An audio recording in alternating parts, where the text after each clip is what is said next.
Der Thomas zeigt den Tigrotto. Tigrotto, das ist eigentlich basiert das auf unserem Daily 4x4, unserem Offroad-Daily. Und der Tigrotto war eigentlich ein Fahrzeug von einem unserer Gründungsmitglieder von der Iveco, der italienischen Nutzfahrzeugmarke IOM. Die haben in den 60er und 70er Jahren einen Transporter mit dem Namen Tigrotto verkauft. Das ist italienisch für Tigerchen. Das Ding ist hochgradig geländegängig. Ihr habt ihm interessante Reifen verpasst, die würde ich gerne auch kaufen wollen. Wie habt ihr das denn geschafft, das da drauf zu kriegen? Weil normalerweise geht das nicht. Ja, also Traglast ist ja immer das Problem, ja. Aber der hat ja nicht so viel zu tragen, oder? Da muss ich dazu sagen, dass dieses Fahrzeug ein reines Schaumodell ist. Diese Reifen sind leider nicht für den Daily ab Werk zulässig. Sie haben auch keine Homologation. Es gibt aber über Kollegen von uns, die sich auf den Allrad spezialisiert haben, auch die Möglichkeit, andere Reifen mit Zulassung als die Serienreifen ab Werk zu bekommen. Weiß ich, aber nicht so dick. Also das ist schon richtig geil, was ihr hier gebaut habt. Das heißt also, wenn die jetzt alle nicht so streng wären, ja, dann könnte man das Ding auch rumfahren lassen. Wahrscheinlich in Amerika würde es gehen, aber da seid ihr ja gar nicht. Ich habe gesehen, in China habt ihr auch ein Werk. Und das Coole ist, dass die Marke Iveco Daily 4x4 unglaublich beliebt ist, aber sie hat Lieferzeit. Alles, was gut ist, dauert ein bisschen, oder? Wir sind momentan bei einer Lieferzeit von circa 9 Monaten für die Fahrgestelle.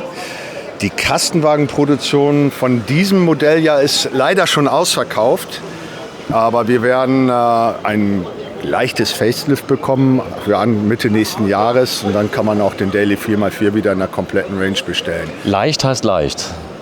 Ja, es gibt eine neue Sicherheitsrichtlinie von der Europäischen Union und da muss der Frontaufprallschutz, der passive verbessert werden und dafür bekommen wir natürlich auch eine leicht veränderte Schnauze. Ich krieg schon Angst, weil es gab ja jetzt erst vor kurzem einen Facelift, vor 2 Jahren.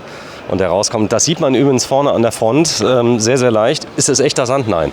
Es sieht aber so aus, die Leute sind vorsichtig, wenn die hier drauf treten, oder? Das ist cool gemacht. Eine gute Illusion.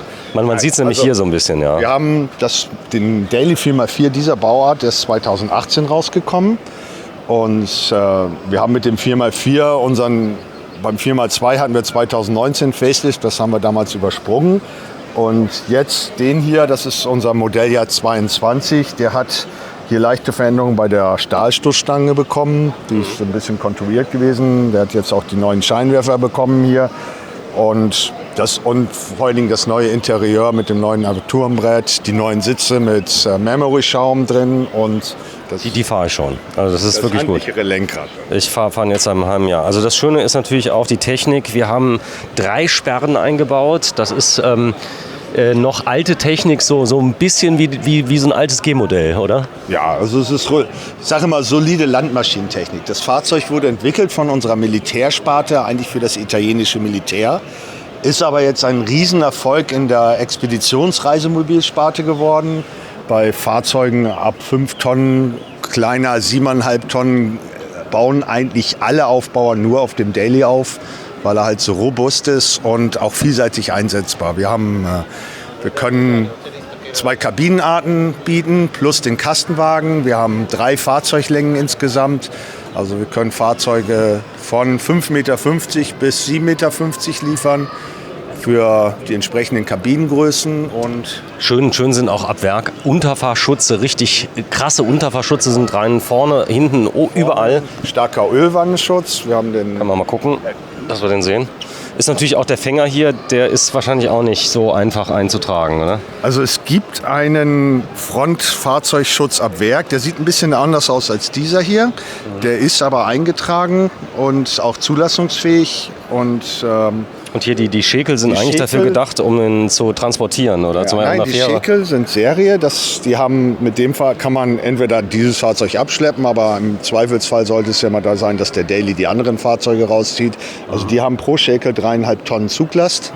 Echt? Und damit kann man dann schon was rausziehen. Also ich weiß das meistens, dass wenn die denn im Flugtransporter sind, wenn die damit festgezurrt an diesen Schäkeln, sind ja meistens gelb markiert. Die Stoßstange bitte mal dranhauen, dass wir dran klopfen.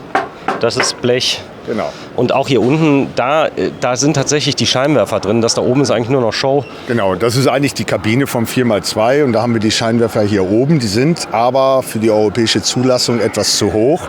Deswegen bekommt der 4x4 hier diesen Stoßfänger mit den integrierten Scheinwerfern, die dann in der Höhe ist für die Straßenzulassung. Komm, wir gucken mal drunter. Und das ist so ein Unterfahrschutz, der kommt so. Nee, das ist nicht der Original. Das ist jetzt ein spezieller Unterfahrschutz, das ist dieses Tigrotto-Modell. Die Räder und die Fahrwerkserhöhung wird es leider nicht geben, aber die ganzen anderen, mehr so Designsachen, also diese roten Metallapplikationen, den Unterfahrschutz, diese seitlichen Trittstufen in Rot, Tigrotto-Label. Ich muss mal blöd fragen, den gibt's demnächst. Den kann man kaufen, das ist nicht nur eine Showcar. Also die Nicht genau so, aber so ähnlich. farblichen Sachen können Sie schon kaufen, ja. Krass. Und das ist ein Prototyp hier, ne? Der da. Ja, das ist das Fahrzeug, was wir letztes Jahr auf der IAA in Hannover vorgestellt haben als Tigrotto-Sondermodell. Da war ich nicht, da wollte ich hin, aber die ist ja nur alle 2 Jahre.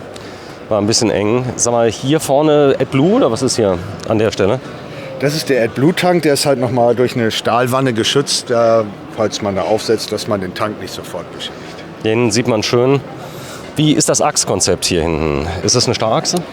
Also es ist eine Starrachse, das ist die Großserienachse aus unseren 7-Tonner 4x2, also eigentlich die Standard-Großserie, wo sie auch entsprechend die ganz normalen Teile auch von der 4x2-Produktion, falls sie mal einen Schaden haben, ersetzen können.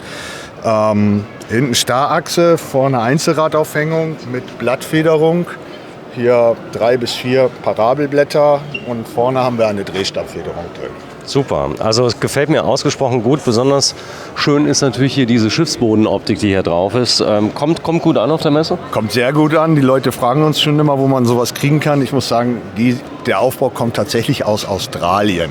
Aus Australien. Und da darf der auch so rumfahren, weil die da nicht so ganz so zimperlich sind. Ja. Australier sind ein bisschen freier, was Umbauten angeht, als wir hier in Europa. Und Es ist zum Kotzen. Aber es geht viel. Also man muss wirklich sagen, es gibt tolle Umbauer, die auch in Deutschland vieles eingetragen kriegen. Genau. Aber ihr seid ja jetzt mal Hersteller. Ihr könnt ja jetzt nicht immer sagen, ich kenne jetzt den TÜV, der kann das vielleicht, der andere, der ist da ein bisschen strenger. Es muss ja am Schluss überall funktionieren. Ne? Aber es ist schön gemacht. Guck mal hier mit dem Holz hier. Ja. Das ist doch toll, oder? das ist ja so massives Holz, also Schwerholz. Jetzt ist auch kein irgendwie Sperrholz oder Pappe oder so, sondern hat natürlich auch sein entsprechendes Gewicht. Also diese Seitenwände sollte man möglichst mit 2 Leuten runterlassen. Und Aber jetzt mal ehrlich, der Daily kann das ja. Also der hat ja richtig Traglast. Das ist ein richtiger kleiner LKW. Das Einzige, was noch fehlt, ist natürlich eine Druckluftbremse. Damals der Mercedes MB100,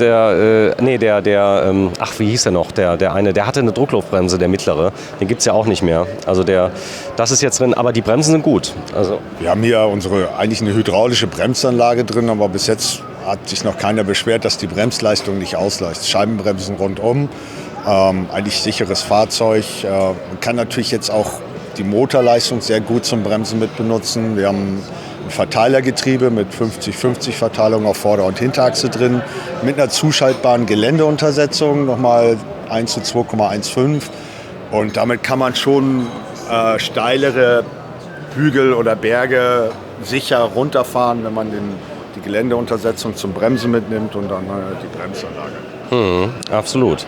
Ja, ist der auf? Kann man reingucken? Man sollte natürlich auch reingucken. Dass wir da sehen. Also das ist jetzt der Standard. Das ist jetzt ein Schalter. Es wurde für dieses Sondermodell ein Schalter benutzt, weil der ja nie zugelassen wird. Normalerweise empfehlen wir eigentlich auch im Offroad-Reisemobilbereich jetzt unsere 8-Gang-Wandlerautomatik.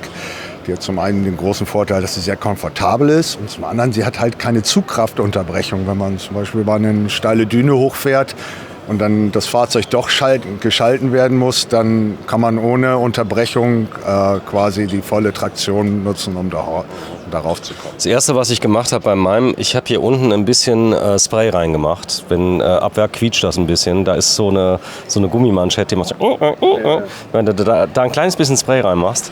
Ja. Ich weiß nur, dass viele Fans vom 4x4 werden das sehen und werden sagen, habe ich auch schon gehabt. Und ansonsten muss man sagen, das Ding ist eigentlich, du hast es eben gesagt, das ist robuste Landmaschinentechnik. Ja. Das ist geil, also, oder? Wie gesagt, fürs Militär entwickelt, aber jetzt auch ein großer Erfolg im privaten Bereich geworden. Wir sind auch immer jedem dankbar für Tipps und Hinweise für Veränderungen und Verbesserungen. Da sind wir sehr offen dafür. Und kann man uns jederzeit auch über unsere Auftritte in Facebook oder Insta kontaktieren und wir nehmen das schon sehr ernst. Ja, ich gucke mir schon mal ein paar Sachen hier ab, die ihr da so eingebaut habt. Das Beledern ist zum Beispiel cool. Dann kriegst du auch in Italien hier solche Sachen auch, die dann auch schön gemacht sind. Ja. Zum Tigotto-Modell gehört auch das lackierte Armaturenbrett, das bekommt man damit. Die Sitze bekommen wir leider nicht. Wir hätten sie gerne gehabt, aber die sind jetzt nur eine Einzelanfertigung für dieses Modell gewesen. Die sind jetzt nicht gedämpft, oder? Oder doch? Das sind zumindest der gefederte Fahrersitz ist das. Den habe ich auch bestellt. Der Doppelsitzbank ist ja generell... Ist ein Muss. Da ist die Vorwahl hier vom Gericht. Ja, ist es drin. Also da vorne kannst du es einschalten. Vielen Dank fürs Einschalten. Thomas Krohn von der Firma Iveco. Wo kann man den denn kaufen bei euch? Kann man den direkt kaufen in der Niederlassung zum Beispiel? Also den Daily 4x4 bekommen Sie bei jeder Iveco-Vertragsniederlassung. Jeder von den Kollegen, den Verkäufern, kennt sich als bestens mit dem Fahrzeug aus. Und im Zweifelsfall stehe ich den Verkäufern auch immer mit Rat und Tat zur Verfügung. Aloha, hier sind wir am Stand von Iveco. Danke fürs Einschalten. German Television, die Jan war auch schon hier, die haben das auch schon geguckt, aber es war so gut, dass ich gesagt habe, das filme ich nochmal. Tschüss, danke.